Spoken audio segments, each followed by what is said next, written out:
కానీ ఒక కంపెనీ ఎండీగా మీరు చెప్పండి, రియల్ ఎస్టేట్ కంపెనీ ఎండీగా ఏజెంట్ ద్వారా వచ్చే బిజినెస్ ఎంత సార్ మీకు? నేను ఏజెంట్ ద్వారా బిజినెస్ని నేను నమ్మలేదు, అందుకోసం నేను ఏజెంట్ తీసేసాను. ఎందుకంటే అతను రాంగ్ కమిట్మెంట్లు చెప్పడం, వాళ్ళు వచ్చి నాతో చెప్పడం. సో మీరు కాదనుకోండి, ఓవరాల్ మార్కెట్లో ఏజెంట్లు ఎందుకు వ్యాపారం చేయలేరు, ఎవరు చేయలేరు, బిజినెస్ చేయలేరు. ఈ యొక్క రియల్ ఎస్టేట్ బిజినెస్ ఏజెంట్ మీద ప్రెజర్ చేయటం వల్లే మీరు అన్నట్టు కొన్ని అబద్ధాలు చెప్పో ఏదో చేసి ప్లాట్ అమ్మేస్తున్నారా?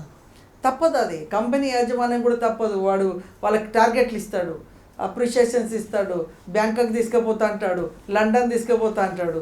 వాడు ఏదో విధంగా వాడిని ఇరికిచ్చాలో ప్లాట్ అమ్మిపియాలా, అది లేకపోతే కంపెనీ నిలబడదు. కాబట్టి అవన్నీ చైన్. కానీ మార్పు ఏమైనా కనపడుతుందా రీసెంట్గా? మీరు అన్నారు కదా బ్యాంకాక్, లేదంటే 10 grams గోల్డ్. ఇంకా పబ్లిక్ ఈ 10 grams గోల్డ్కి ₹1,00,00,000 ఇన్వెస్ట్ చేసి, సార్ ఒకటే ఇక్కడ ₹1,00,00,000 ఇన్వెస్ట్ చేసి కేవలం 10 grams గోల్డ్ కోసం ఆ రోజు బుక్ చేసి 10 grams గోల్డ్ ఇస్తామనగానే స్పాట్ డబ్బులు కట్టేవాళ్ళు చాలామంది ఉన్నారు. స్టిల్ ఆన్వర్డ్స్ చేప కూడా చిన్న ఎర్ర కోసం వస్తుంది సార్, అంతే. అంటే ఇక్కడ చిన్న గిఫ్ట్ల కోసం మనుషులు పడిపోతారు.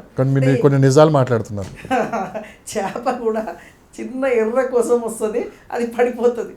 సో అట్లా ఇక్కడ చిన్న చిన్న గిఫ్ట్లకి, చిన్న చిన్న దానికి టెంప్ట్ అయిపోయి వాళ్ళు అందులో ఇన్వాల్వ్ అయిపోయి చిన్న కమిషన్కో చిన్న దానికో ఇంకో నలుగురు తీసుకొచ్చి నువ్వు బిజినెస్ చేస్తే నీకు బాగుంటుందనో వాడు తీసుకొచ్చి వాళ్ళ కమిషన్ల కోసం ఇబ్బంది పడిన వాళ్ళే చాలామంది ఉంటారు. ఎప్పుడైతే మనం ఆశయం అనేది ఉంటుందంటే, ఇలాంటి వాళ్ళందరికీ మీరు స్ట్రైట్గా ఏం చెప్తారండి మా కెమెరా సాక్షి? నేను ఒకటే చెప్తున్నా సార్, ఈ 10 గ్రాములు 5 గ్రాములు గోల్డ్ కాదు, సరే ఇస్తే తీసుకోండి, కానీ first of all land clarity check చేసుకోండి. సరే ఒక ఆఫర్ మంచిదే, అన్నీ బాగుండే ఆఫర్ తీసుకోవడంలో తప్పులేదు, అన్నీ బాగలేకుండా ఆఫర్ తీసుకోవడం తప్పు.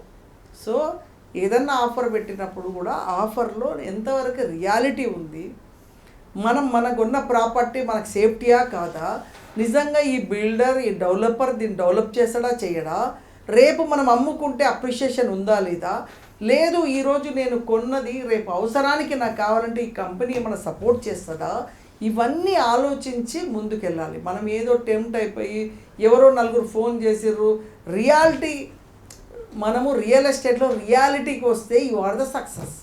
రియల్ ఎస్టేట్లో రియాలిటీ లేదని పబ్లిక్ కస్టమర్లు బాధపడడం కంటారు. సో మొదలే మీరు రియాలిటీలో రియాలిటీ ఉందా లేదా చెక్ చేసుకోవడం యువర్ రెస్పాన్స్. సో మంచి రిటర్న్స్ రావాలంటే అంటే ఓపెన్ ప్లాట్స్లో ఇన్వెస్ట్ చేయాలా,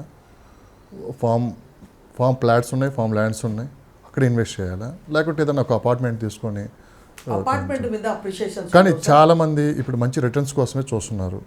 సో ఎక్కడ ఇన్వెస్ట్ చేస్తే వాళ్ళకి మంచి ఫ్యూచర్ బాగుంటుంది? పరిస్థితుల్లో అగ్రికల్చర్ ల్యాండ్ అనేది మంచి అప్రిషియేషన్. ఎందుకంటే ఈరోజు ల్యాండ్ భూమిని నమ్ముకున్న వాడే సక్సెస్ అవుతాడు, భూమి మనని లేపుతుంది. నేనండి 2014లో 30 లక్షలకి ఎకరం కొన్నా సార్. అది యాదాద్రి దగ్గర కానీ షాద్ నగర్ దగ్గర కానీ నేను కొన్ని ఏరియాలో భూమి కొన్నా. 30 లక్షలు 20 లక్షలు 25 లక్షల చొప్పున కొన్నా. 2014 2013 2012 20 లక్షలకి 25 లక్షలకి ఎకరం కొన్నా. ఇవాళ అవి 3 కోట్ల ఎకరం అయింది. Any place. ఇప్పుడు నేను ఇక్కడ ఇండిపెండెంట్ హౌస్ 3 floor బిల్డింగ్ కొన్నాను, నేను 4 crores కొన్నా, ఇవాళ 12 కోట్లు అయిందంటే 8 కోట్లు లీగల్ అప్రిషియేషన్. ఎక్కడొస్తుంది చెప్పండి? అదే అపార్ట్మెంట్ మీద అంత అప్రిషియేషన్ ఉండదు. అపార్ట్మెంట్స్ ఏంటంటే ఏదో మనం ఉండడానికి లగ్జరీకి పనికి వస్తుంది, కానీ ఒక ఇండిపెండెంట్ ఇల్లు మీద వచ్చే అప్రిషియేషన్, ఓ ల్యాండ్ మీద వచ్చే అప్రిషియేషన్, ఒక ప్లాట్ మీద వచ్చే అప్రిషియేషన్ దేని మీద రాదు బ్రదర్. సో మీ సజెషన్ ఏంటి? ఓపెన్ ప్లాట్స్ తీసుకోవచ్చా? మరి ల్యాండ్ కొనుక్కోవాలి, బట్ లీగాలిటీ నేను చెప్పేది అదే. కొనుక్కోవాలి చెప్పి ఏది పడితే అది కొనుక్కోవద్దు. సో మీరు మీ పిల్లల భవిష్యత్తు కోసం, మీకు ఇప్పుడు 5 ఏళ్ళ పాపో 5 ఏళ్ళ బాబు ఉండరు అనుకోండి, 10 20 25 ఏళ్ళకి పెళ్లి చేసే టైంకి అంటే 20 ఏళ్ళ క్రితం హైదరాబాద్ని మీరు ఇమాజినేషన్ చేసుకోండి. 20 years బ్యాక్ హైదరాబాద్ ఎట్లుండే, ఆఫ్టర్ 20 years ఏమవుతుంది అని అనుకుంటే మాత్రం మీరు ఈరోజు ఇన్వెస్ట్మెంట్ చేసుకోగలరు. ఇలా ఇన్వెస్ట్మెంట్ చేయకపోతే భవిష్యత్తులో మీరు చేయలేరు. మీరు దాదాపు 25 years ఈ రియల్ ఎస్టేట్ చూస్తూనే ఉన్నారు.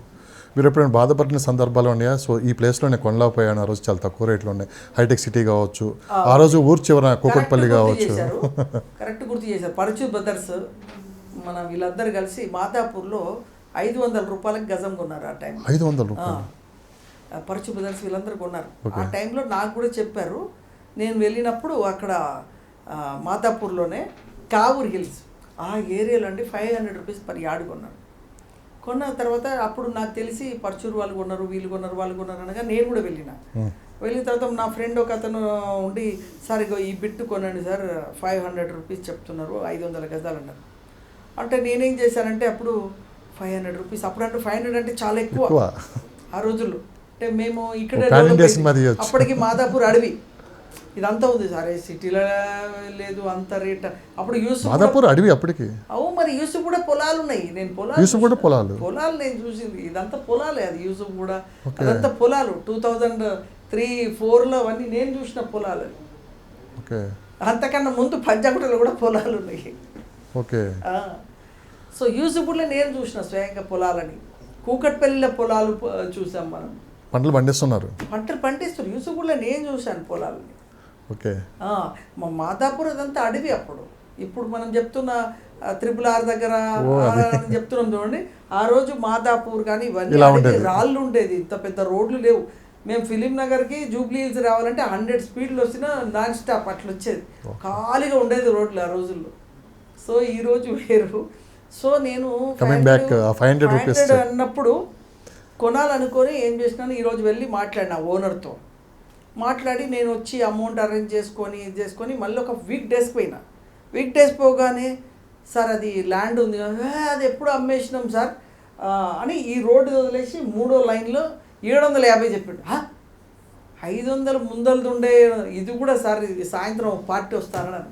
ఎంతకైనా మంచి 500 కొనేది వదిలిపెట్టి వెనకకి లైన్ 750కి నేను కొన్నా. ఎన్ని గజాలు కొన్నారు? 500 గజాలు. యాక్చువల్ 500కి ఏర్పాటు చేసుకుని 250 నాకు తక్కువ ఉండే అమౌంట్. మళ్ళీ వచ్చి గోల్డ్ ఇల్లు అట్లా సెట్ చేసుకొని కొనేసి, కొనగానే నాకు 2500 రూపాయలు ఆఫర్ వచ్చింది ఒక 3-4 నెలల్లో. నేను ఎగిరి గద్దేసి 4 టైం వచ్చింది. ఇక చాలు జీవితం అనుకున్నా. అంటే అద్భుతం జరుగుతుంది, నేను ఊహించలేదు. ఇంత అద్భుతం. నేను 750 కొంటే 2500 అంటే 3 రేట్లు వచ్చింది అని ఇమ్మీడియట్లీ అమ్మేసిన. అమ్మేసిన తర్వాత అది 1,00,000 రూపాయలు, 2 లక్షల రూపాయలు, 3 లక్షల రూపాయలు గజమైంది ప్రజెంట్. అందుకే నేను అప్పటి నుంచి భూమి కొనడం నేర్చుకున్నా, అమ్మడం ఆలోచించడం నేర్చుకున్నా. భూమి కొనడమే ఇంపార్టెంట్. ఇలా ఎకరాల భూములు కొన్నా ఎవరైనా వచ్చినా అందరు రియల్ ఎస్టేట్ టక్కన రా కూర్చోబెట్టి నేను అమ్మనట్లే. వెయిట్ చూద్దాం, భూమి ఎక్కడ పోతుంది. లీగల్గా ఉన్న భూమిని అద్భుతం. ఏ రోజుకైనా మనకు అదే లైఫ్.